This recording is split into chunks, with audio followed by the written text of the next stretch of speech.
गुरु दिन यर गुरु हिम किरणु गुरु दीवहु गुरुदेव आपः परः परम परः जो दरिसावै बेव बलिहारी गुरु अपणई दिवहाडी सयबार मानस हुंतौ देव क्यों करतन लगई बार।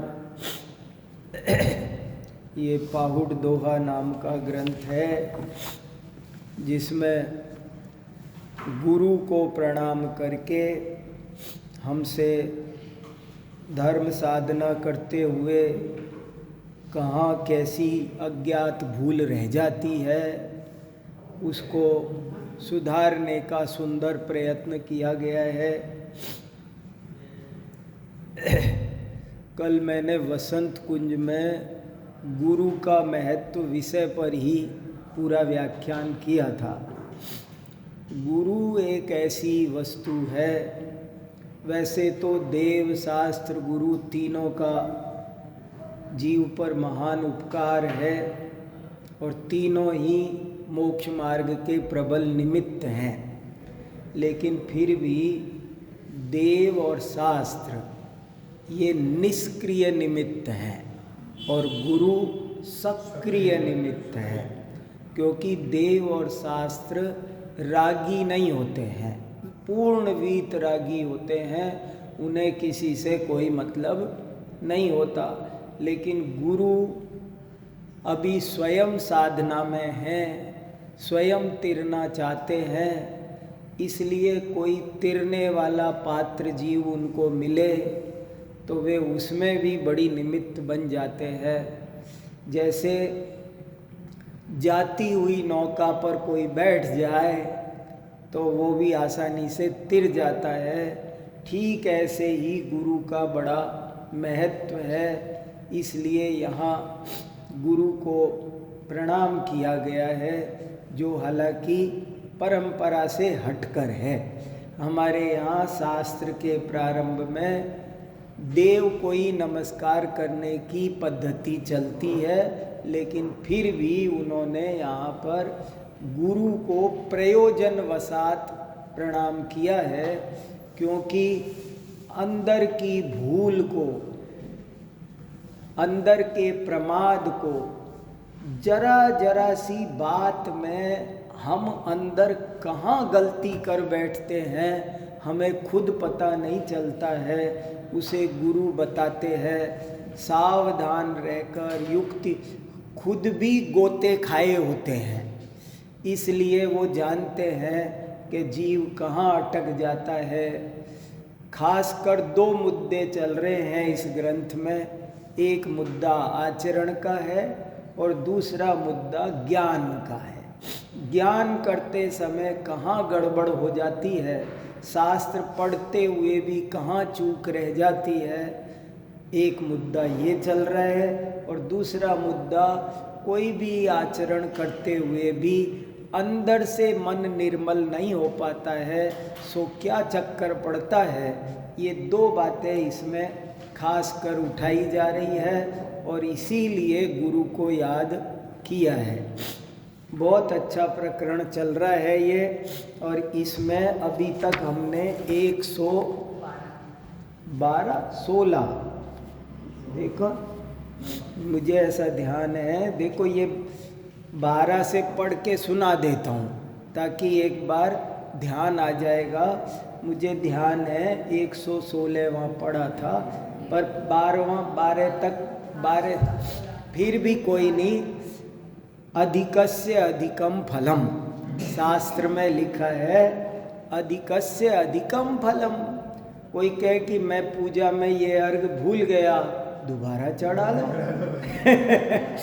जहाँ डाउट हुआ तो क्या हुआ, दोबारा चढ़ा लो।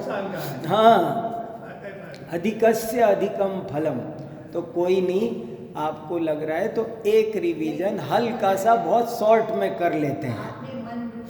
हाँ, वो सब हुआ था। देखो क्या था 112 में तो बहुत चर्चा हुई थी कि आज भी कोई निर्विकल्प धर्म कर सकता है, ये 112 में कहा था। जुजणे जई कर हलो जई पई देवण ला, जीत चढ़े विणु परम मुनि, सौव गया गए मोग। बहुत इम्पोर्टेंट दुआ है। बहुत से लोग ये कॉन्फिडेंस अपने अंदर से नहीं जगा पाते हैं कि आज भी मैं सही धर्म कर सकता हूँ। कहते अरे भाई वो चौथा काल गया ऐसा, पर आज भी कर सकते हैं।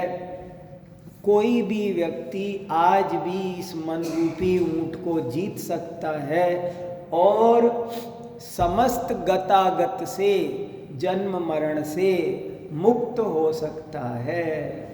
करहा चरि जिण गुण थलई, तव विल्लड़ई पगाम, विषमी भव संसार गई, उल्लूरिय न जाम।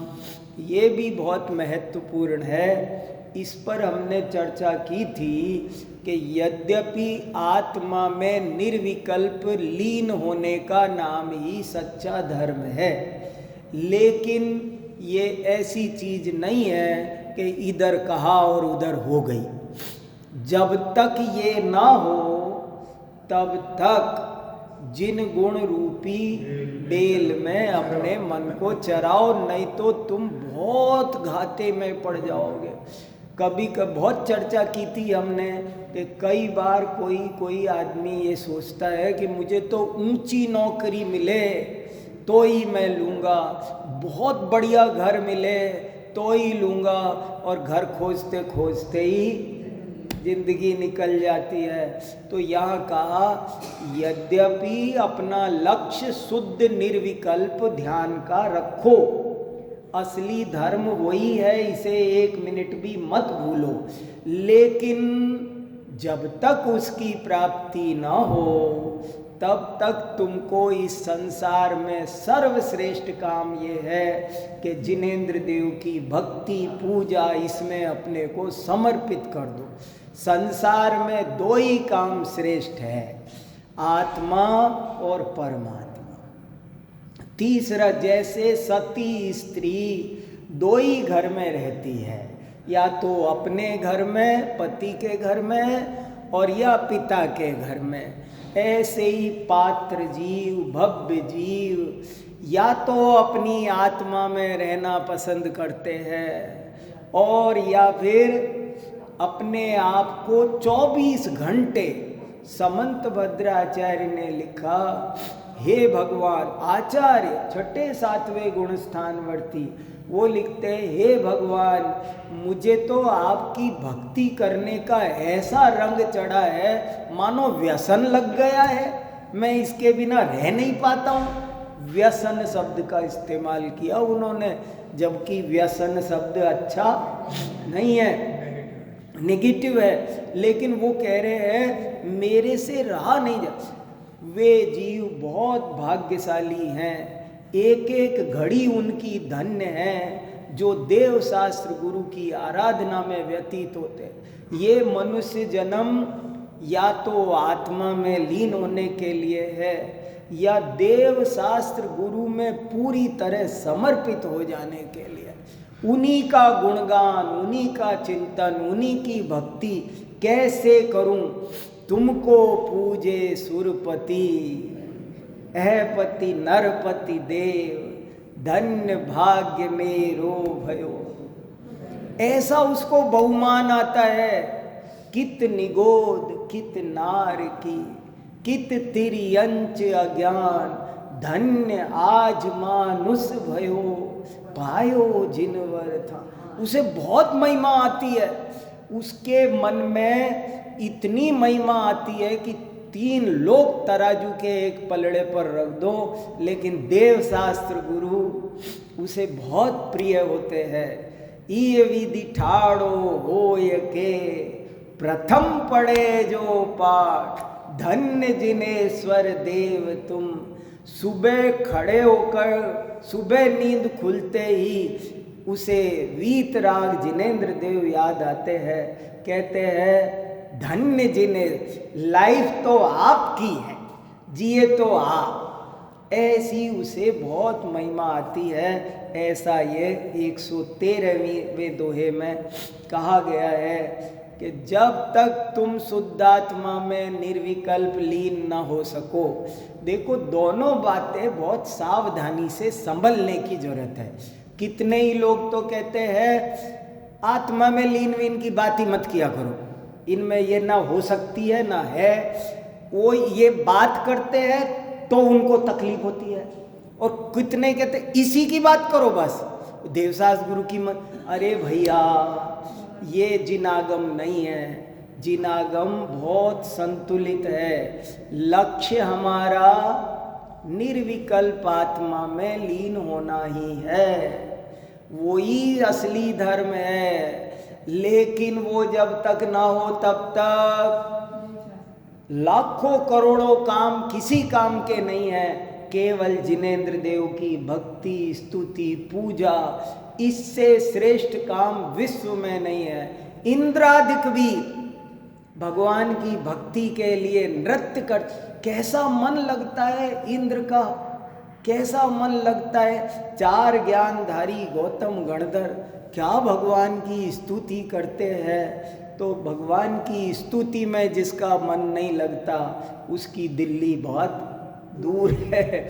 भगवान की स्तुति की क्या महिमा गाई, देखो तो सही। और फिर 114 में कितनी अच्छी बात कह रहे हैं। इसमें जो पगाम शब्द है इसका मतलब, पगाम माने तब तक, जब तक तुम निर्विकल्प आत्मा में लीन नहीं हो सकते तब तक अपने मन रूपी ऊंट को जिन गुण की खेती में चराओ।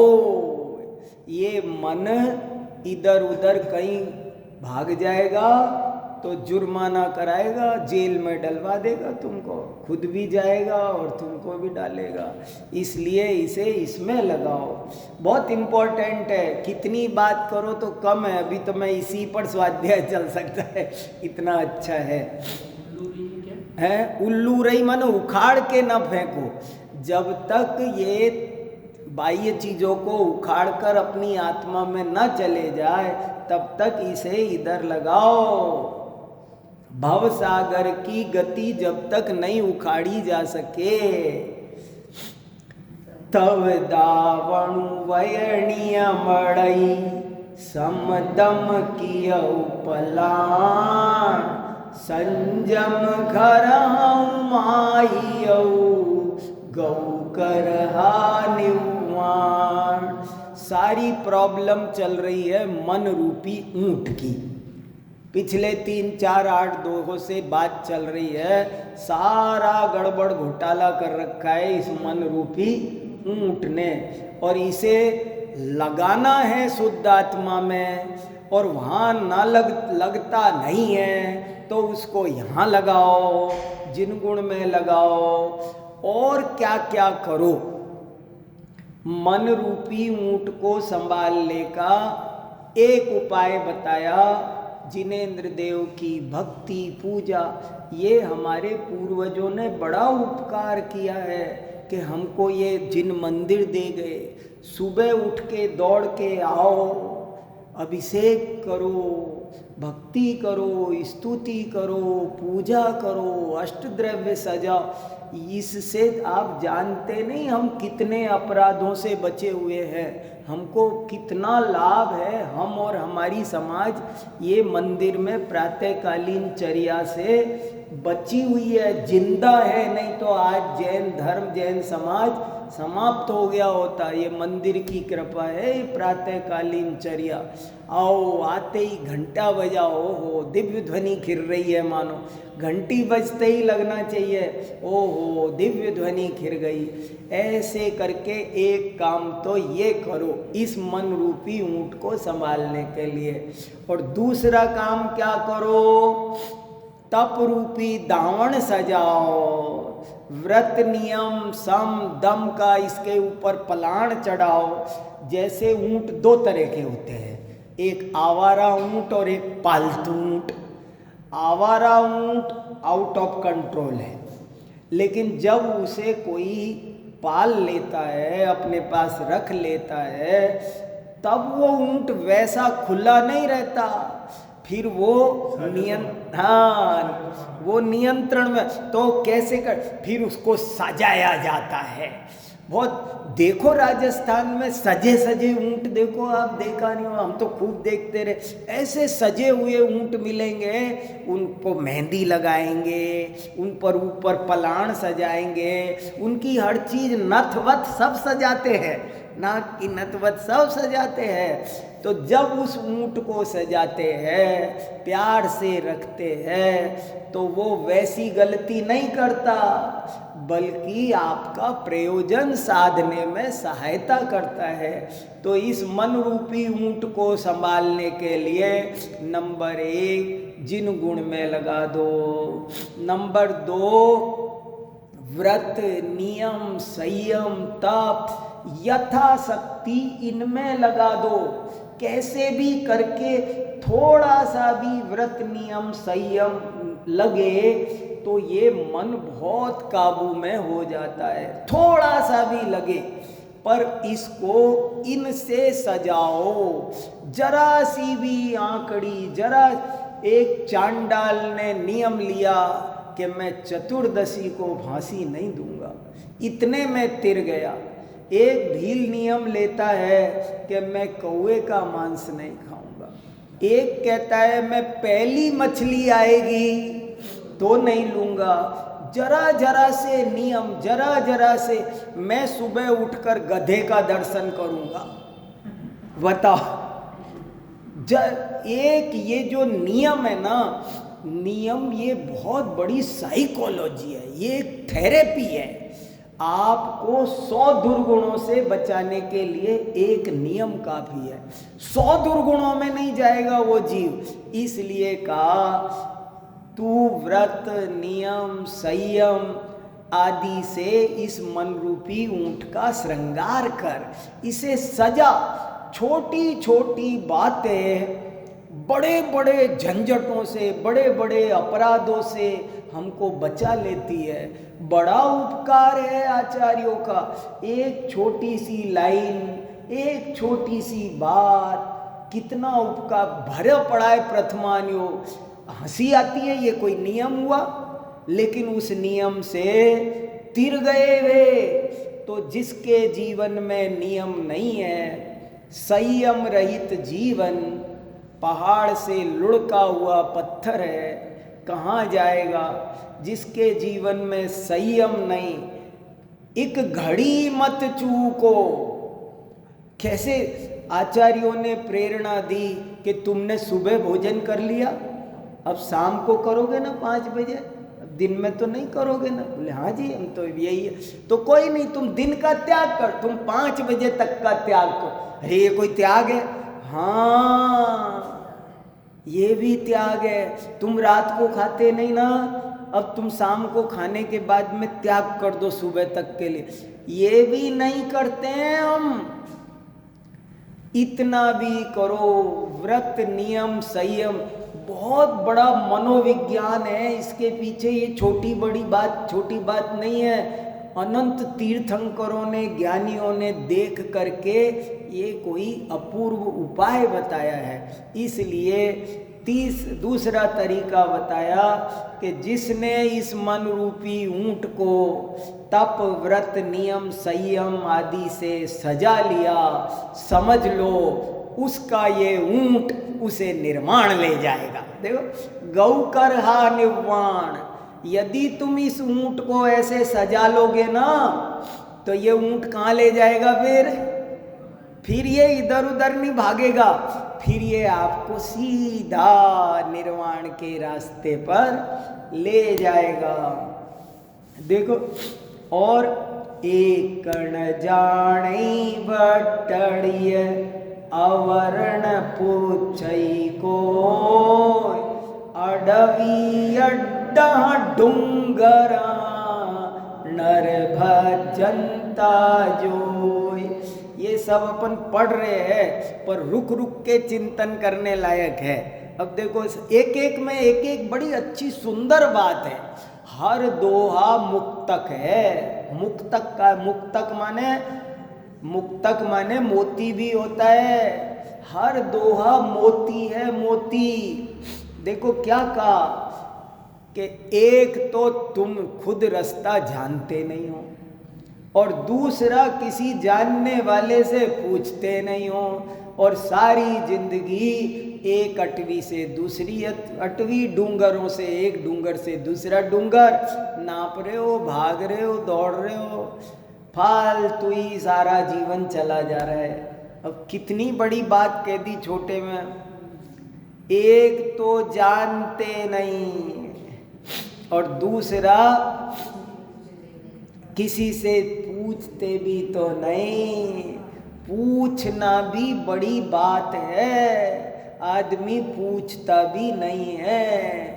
कुछ भी हो जाए दुख पाता रहेगा, मरता रहेगा, अनुभवी से पूछता भी नहीं है। कितनी बड़ी बात कही। एक तो जानते नहीं, दूसरा किसी से पूछते नहीं। बड़ी गलती हो रही है। जैसे कोई में कोई बात हो, कोई जैसे कोई पूछे कि आप रोज सुबह मंदिर आ जाते हो, इतनी देर पूजा करते हो, मैं क्यों नहीं आ पाता हूँ? ऐसे पूछो तो सही। तुम नहीं आ पाते हो ना, तो तुमको उसका रास्ता खुद पता हो। खुद नहीं पता है तो जो आते हैं उनसे कभी तुमने अकेले में पूछा कि आप कैसे आते हो? आपको ठंड नहीं लगती क्या? देखो वो क्या बताते हैं, पर पूछता ही नहीं है। ये अपने मन में ही खुद ही समाधान करके बैठा रहता है। ना ना ना ना, मैं नहीं कर सकता। तुम समझते, जानते नहीं और जानने वाले से वो बहुत बड़ी गलती है। जब एक व्यक्ति 2-4 घंटे पूजा कर सकता है, एक व्यक्ति 2-4 घंटे स्वाध्याय कर सकता है, जब एक व्यक्ति 100-200 गाथा श्लोक याद कर सकता है, तो हम क्यों नहीं कर सकते हैं?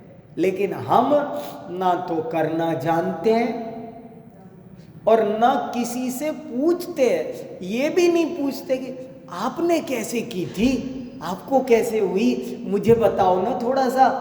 कभी उसको धन्यवाद दे करके विनय से पूछ भी लो ना, आपका स्वास्थ्य कैसे अच्छा है। पूछोगे तो पता चलेगा, मगर पूछना भी नहीं है। कोई किसी को कोई व्यसन लगा है, कोई बीड़ी पीता है, गुटखा खाता है, तो वो ये भी तो सोच सकता है यार ये तो नहीं खाते, मैं क्यों खाता हूँ, या इसने तो छोड़। जब दूसरा छोड़ सकता है तो मैं भी तो छोड़ सकता हूँ। लेकिन कब? जब इतनी बात मन में आए कि लाओ मैं पूछ ही लूँ ना इनसे। मैं यहाँ से पहले मेरठ यूनिवर्सिटी में पढ़ाता था, आज से 30 साल पुरानी घटना है। वहाँ एक फिजिक्स के प्रोफेसर थे, वो बहुत पान खाया करते थे। दिन भर उनके मुंह में पान होता था। पढ़ाते समय भी वो लेक्चर देते थे ना, तो भी पान के चीटे उचड़े, इतना उनको पान का शौक था, बहुत पान खाते थे। लेकिन एक बार वो अपने किसी तीर्थ पर गए और हम लोग उनको ऐसे टोका करते थे कि गुरुजी आप इतना अच्छा पढ़ाते हो, इतने अच्छे सज्जन हो, पर ये जो आप में एक ये बड़ी कमी है, आपकी क्लास का जो इम्प्रेशन आना चाहिए वो ऐसे ऐसे कुछ कुछ बोलते रहते थे यदा कदा। सो एक बार वो किसी तीर्थ पर गए और जा करके वहाँ निर्णय करके आए। वहाँ जेब में जितना था वहाँ छोड़ा और मंदिर में कहा मैं आज त्याग कर रहा हूँ। और त्याग 40 साल की आदत और त्याग कर दी उन्होंने। फिर वो आए तो कुछ उदास दिखे। मैंने कहा क्या हुआ? बोले अभी 2-4 दिन हो गए मन नहीं लग रहा है। मैंने कहा क्या हो गया? बोले मैं सब पान छोड़ आया, मुझे लग रहा है मेरी ज़िंदगी में ये क्या। लेकिन बोले लेकिन वो बोले लेकिन चिंता की बात नहीं है, 40 साल गुजरे हैं, 40 दिन गुजर जाने दो, मैं नॉर्मल हो जाऊंगा, मैं लूंगा नहीं, छोड़ आया हूं। और ताकत लगा के उन्होंने छोड़ दिया, सो छोड़ दिया, जीवन में दोबारा उसको टच नहीं किया। और फिर उन्होंने बहुत लोगों को छुड़ा दिया। अरे बोले हिम्मत करो, कुछ नहीं है, बच जाओगे, हिम्मत करो, कुछ नहीं है, बच जाओगे। बहुत लोगों को छुड़ा दिया उन्होंने। तो सबसे बड़ी बात यह है, एक आदमी एवरेस्ट पे चढ़ सकता है तो दूसरा भी चढ़ सकता है, पर पूछता नहीं है। अच्छा, ये बन सकते हैं, इतने उपसर्गों को ये सहन कर सकते हैं, इतने वैरी के आगे जरा भी क्रोध किए बिना ये रह सकते हैं, तो मैं क्यों नहीं रह सकता हूँ? लेकिन मैं एक तो वो होने का तरीका खुद जानता नहीं हूँ, और दूसरा किसी से पूछता नहीं हूँ। कितनी अच्छी बात लिखी, एक कण जाने बटड़िय अवर्ण पूछई को, अडवी अड्डह डूंगर नर भजनता जोय। मुझे इनको पढ़ते हुए जितना आनंद आ रहा है ना, जो भाव मुझे भाषित होता है, वो मैं 25% भी नहीं बता पाता आपको, जैसा मुझे समझ में आता है, जितना आनंद आता है। बहुत बढ़िया। तो भाषा है, क्या स्वर है, क्या बात है, अजब गजब की चीज़ है ये। अब देखो 116 में क्या कहा था, वटुजु छोड़ी भी मौलियौ सो तरुवर अकयात, रीणा पैयण भी समिय फलहीन लायौहत। कोई तरुवर कितना भी फला फूला हो, लेकिन जिसने अपना मूल रास्ता ही छोड़ दिया तो फायदा ही क्या हुआ? कितने भी फल आए, लेकिन सूने जंगल में कहीं गिर गए, पड़ गए और किसी काम नहीं आए, तो क्या फायदा? ना पथिक को छाया मिली, ना किसी को फल मिले। फला तो क्या फायदा, बड़ा हुआ तो क्या हुआ? ऐसे ही बोले तुमने जीवन में बहुत उपलब्धियां की, मुझे फला अवार्ड मिला, अमुक अवार्ड मिला, तमुक मिला, यमुक सर्टिफिकेट। बोले ये बताओ, तुमने मन रूपी ऊंट को वश में किया कि नहीं? उसे शुद्धात्मा में, निजात्मा में और परमात्मा में लगाया कि नहीं? बोले वो नहीं लगाया। फिर बोले मेरा ड्राइंग रूम तो देखो, इतनी सील्ड देखो ना मेरी, मैं फला में ये बना था, फला में ये हुआ था, मैंने ये किया। तुम सब सुनाओ, लेकिन हमको ये बताओ, मन रूपी ऊंट को तुमने निजात्मा में लगाया? नहीं लगाया तो परमात्मा में लगाया, उसे व्रत तप की दावण से सजाया। बोले ये एक नहीं किया तो सब वही अकथ है, तो सब कुछ अकारत है। यहाँ तक 116 तक का स्वाध्याय हमने किया था, बहुत ही बढ़िया है। दोबारा भी कर लो तो दोबारा भी करो। अब 117 पढ़ते हैं। ये जो पंक्ति, इसका क्या मतलब, जो पत्तों को छोड़कर जो मुखलित होता है? हाँ, पत्ते नहीं, वट वट, ये अनुवाद में गलती हुई है, 2-3 जगह अनुवाद, इसीलिए भी ये किताब छपाई नहीं।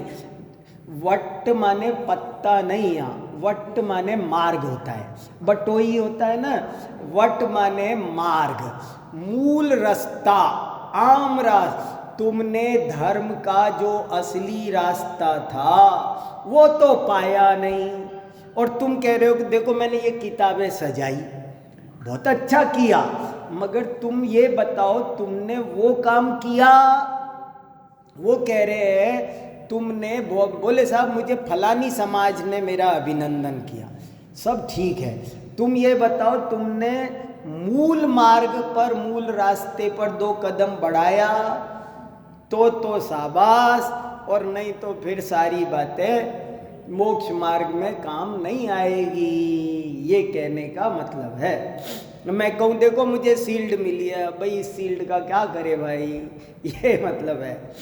देख वट माने रास्ता, वट तुझ छोड़ियो, रास्ता छोड़ करके जो मुकुलित हुआ, खिला फैला, वट बोले मेरी लंबी लंबी शाखाएं हैं, एक पेड़ खूब खिला फैला, वर्षों लगा, लेकिन मार्ग पर नहीं था। वो तरुवर व्यर्थ है, अकयर्थ है, व्यर्थ है, जो रास्ता छोड़ करके खिला है। तो उससे क्या कि रीणा मन न तो थके हुए रास्ते पथिकों को विषम विश्राम मिलता है, न कोई फल हाथ आए, फायदा क्या। अब 117 पढ़ते हैं, देखो क्या कहते हैं। छेदंसण धंदई पड़िय, मणहण मोख जान, एक देव छे भेव क्यों, तेणन मोख जंत। बहुत गहरी बात है, ऊंची बात है, बड़े बड़े फिलोसफर्स के समझने की बात है। क्या कह रहे हैं? 6 दर्शन के धंधे में पढ़कर 6 दर्शन माने गए हैं। भारत में अनेक दर्शन होते हैं। दर्शन माने संप्रदाय, विचारधारा। उनमें से भारत में 6 दर्शन प्रमुख हैं, और उन 6 दर्शनों में सांख्य दर्शन, योग दर्शन, न्याय दर्शन, वैशेषिक दर्शन, वेदांत और मीमांसा, 3 तो ये पेयर है। इनको समान तंत्र कहते हैं। सांख्य योग, कपिल ने सांख्य दर्शन चलाया, पतंजलि ने योग दर्शन चलाया। एक तो ये दर्शन है। एक न्याय वैशेषिक दर्शन है। कणाद ऋषि ने, गौतम ऋषि ने न्याय वैशेषिक दर्शन चलाया। और वेदांत और मीमांसा, ब्रह्म सूत्र लिखकर बादरायण ऋषि ने, शंकराचार्य ने भाष्य लिखा। पतंज और मीमांसा कुमारिल दर्शन ने, कुमारिल ने ऋषि ने मीमांसा दर्शन चलाया। 3 पेयर तो ये प्रसिद्ध है। और एक जैन दर्शन, एक बौद्ध दर्शन और एक चारवाक दर्शन। ये 6 दर्शन मुख्य माने जाते हैं। ये 6 दर्शनों के धंधे में, धंधा शब्द बड़ा अजीब है। धंधा माने बैड सेंस में, शास्त्रार्थ, उनका वाद विवाद, 60 दर्शनों के वाद विवाद में पढ़ करके मनन मोक्ष जंत, ये मन मुक्त नहीं होगा, मोक्ष नहीं जा पाएगा। तुमने वही मन रूपी ऊंट चल रहा है जबरदस्त। मन शुद्धि का नाम ही धर्म है। 100 बात की एक बात है। और इसीलिए कहा ये मन मोक्ष नहीं जाता है। उसका एक बड़ा कारण ये भी है कि वो केवल 6 दर्शनों की घटाटोप में उलझा रहता। ये सही कि ये सही, ये गलत है, ये गलत है। वो ये दार्शनिकों की, शास्त्रार्थ की दुनिया बड़ी विचित्र है। हम लोग रोज यूनिवर्सिटी में वही देखते हैं। हमारा पूरा डिपार्टमेंट वही है। हमारे यहाँ 21 प्रोफेसर है अलग अलग फिलॉसफी के, और रोज कोई ना कोई शास्त्रार्थ होता है हमारे यहाँ। हम देखते हैं तो कह रहे हैं 6 दर्शन के शास्त्रार्थ में वाद, तुम सही हो, तुम गलत हो। मीमांसक मान के नहीं देगा कि वेदांती सही है। नैयायिक मान के नहीं देगा कि सांख्य सही है। सांख्य वाला बौद्धों से लड़ रहा है, बौद्ध से। सांख्य लड़ता है, वस्तु नित्य ही है। बौद्ध लड़ता है कि वस्तु अनित्य ही है। लड़े जा रहे जिंदगी बीत जाती है। ये नहीं समझते कि एक ही सिक्के के दो पहलू है। इधर से देखो तो ऐसा है, इधर से देखो तो। सठ दर्शन जो भी बात कहते हैं सभी बातें स्यादवाद से ठीक हैं, क्योंकि वे सब वस्तु के एक एक पक्ष को उजागर करती है।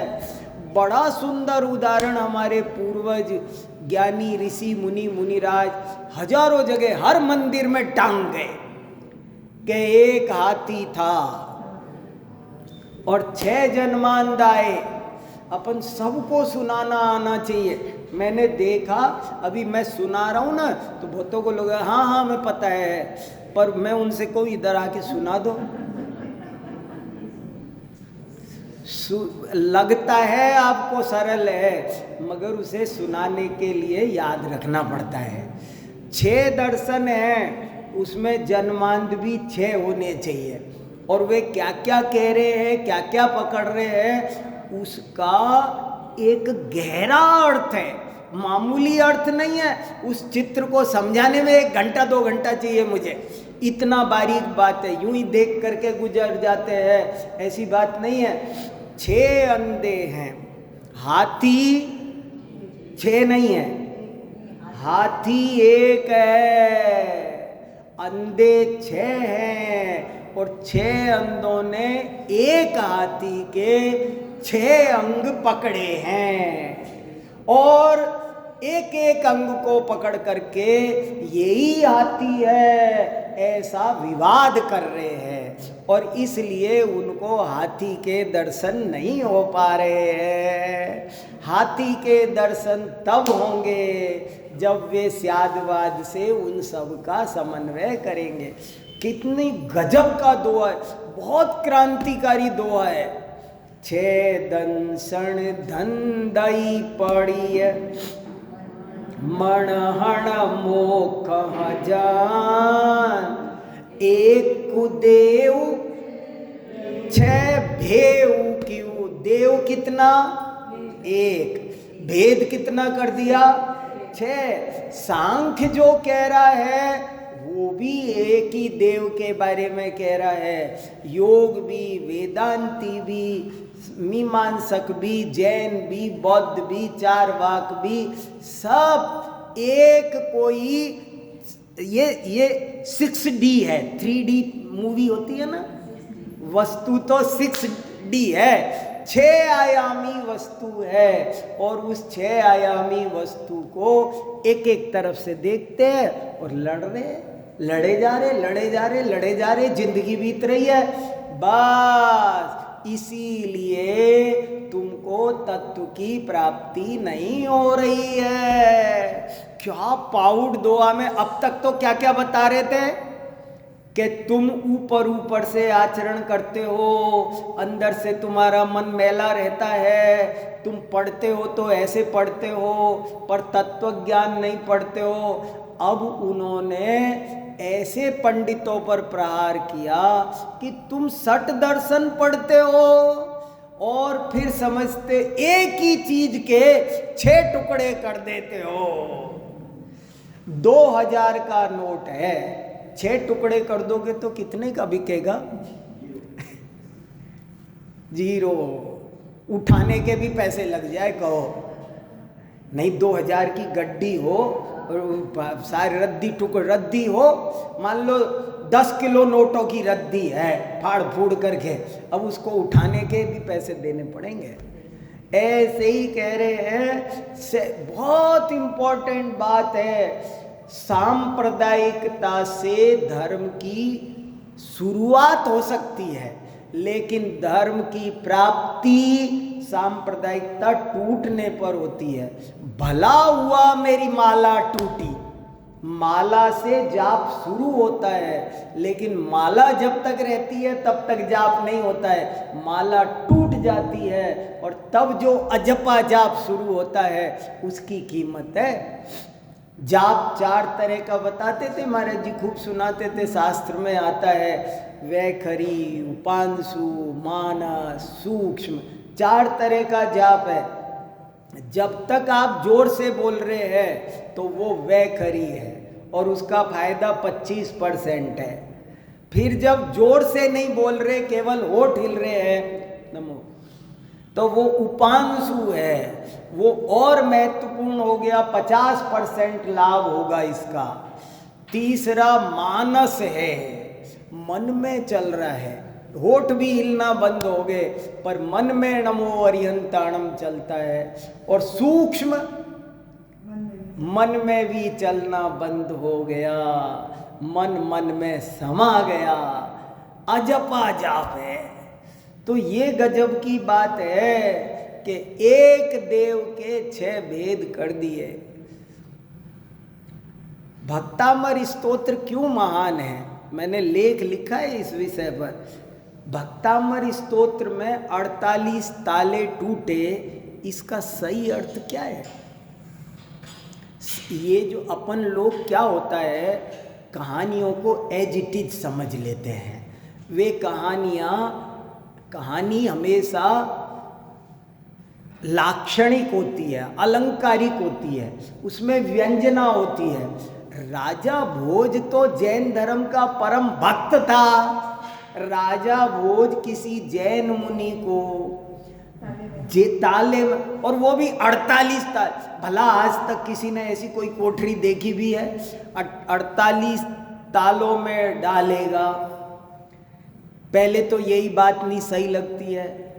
कदाचित ऐसा मान भी लो 2 मिनट को, तो मान भी लो तो दिगंबर जैन मुनि ऐसे नहीं होते हैं कि ताले तोड़ के बाहर आ जाएं। वे ऐसे मुनि उपसर्ग आते हैं तो क्या करते हैं?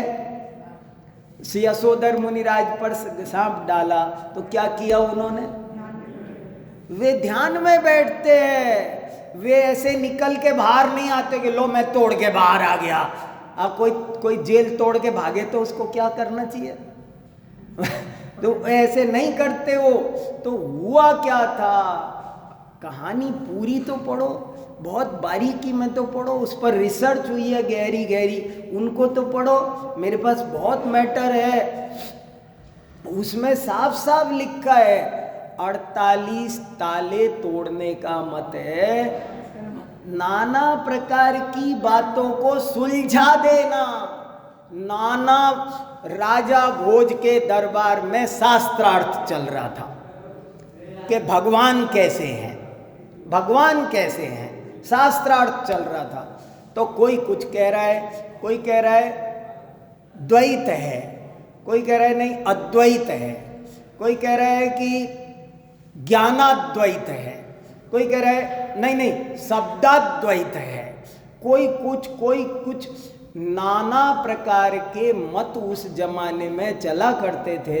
वे सब मत वहाँ चल रहे थे। राजा भोज का दरबार में शास्त्रार्थ ही चलता था। उज्जैन में कोई प्रॉब्लम तो थी नहीं, राम राज्य था, कोई लड़ाई ना झगड़े, कोई मुकदमेबाजी तो थे नहीं, राजा फुर्सता था बिल्कुल। राजा को ज्ञान चर्चा ही ज्ञान चर्चा चलती रहती थी। तो शास्त्रार्थ चलता था जबरदस्त कि कोई कुछ कह रहा है, कोई कह रहा है वस्तु नित्य है, कोई कह रहा है अनित्य है, कोई कह रहा है भेद है, कोई कह रहा है अभेद है, कोई बहुत मत चलते हैं दर्शन में। वो सब चल रहे थे। अब आखिरकार क्या किया जाए?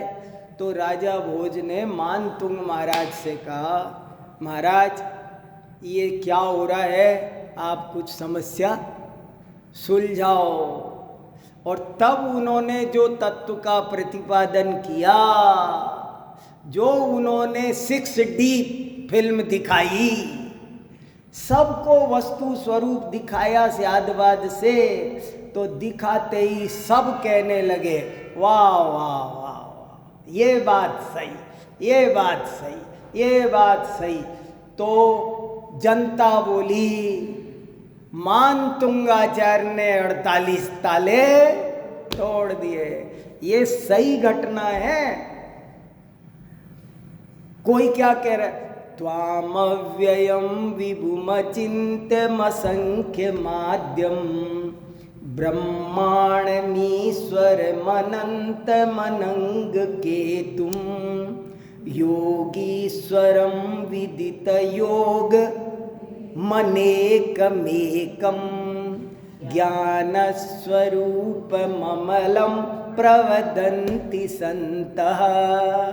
क्या कमाल किया कि हे परमात्मा, तुम्हें अनेक नामों से जाना जाता है, तुम एक भी हो, तुम अनेक भी हो, तुम जो कुछ हो कुल मिला करके ज्ञान स्वरूप ममलम।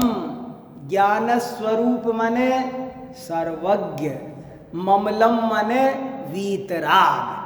सीधी सी बात है कि चाहे नाम कुछ भी हो लेकिन उसका स्वरूप है वीतराग और सर्वज्ञ, वो तुम हो। ये सबकी समझ में आया और कई दिन से चलता हुआ शास्त्रार्थ स्याद्वाद से सुलझ गया। तो सब ने कहा कि मानतुंग आचार्य को 48 तालों के बीच खड़ा कर दिया। बड़े बड़े दार्शनिक खड़े थे, मूंछ तान तान के, जनेऊ खींच खींच के, लटका लटका के, मेरी बात सही है, ब्रह्म ऐसा है, ब्रह्म ऐसा, ताल ठोक ठोक के खड़े थे।